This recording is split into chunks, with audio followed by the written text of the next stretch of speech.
रामकृष्ण हरी. रामकृष्ण हरी माऊली. वा बेटा, तुझं नाव काय? माझं नाव कृष्ण विश्वनाथ. या शिबिरामध्ये येऊन तुला किती दिवस झाले? मला 12 दिवस झाले. त्या 12 दिवसामध्ये तू काय काय शिकलास? श्लोक, मूर्धा टाळी, रिक्ता टाळी, अजूक हरिपाठ. हा पहिला श्लोक म्हण बरं. कराग्रे वसते लक्ष्मी, कर्मध्ये सरस्वती, करमुले तू गोविंदम, प्रभाते कर दर्शनम. दुसरा श्लोक म्हण. समुद्र वसने देवी, पर्वस्तन मंडले, विष्णू पत्नी नमस्तुभ्यं, पादस्पर्श शमशुमे. तिसरा श्लोक. गंगेचे यमुने चैव गोदावरी सरस्वती, नर्मदे सिंधू कावेरी, जलस्मिन् सन्निधिं करू. इथं आल्यानंतर तुला कसं वाटलं बेटा? इथं आल्यानंतर मला खूप खूप छान वाटतंय.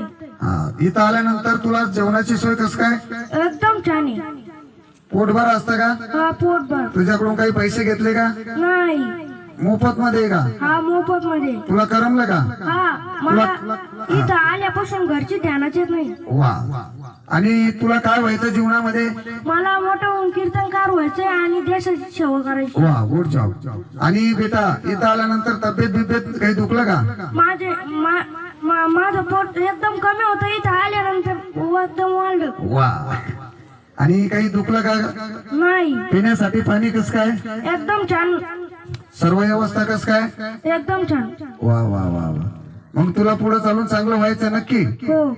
तू दारू पिणाऱ्याला काय संदेश देशील? दारू नाही प्यायची. पुढे खाणाऱ्याला काय संदेश देशील? पुडी नाही खायची. का बरं नाही खायचे? काऊन की त्याने आपल्याला कॅन्सर होऊ शकतो. वा, खूप सुंदर. रामकृष्ण हरी. रामकृष्ण हरी.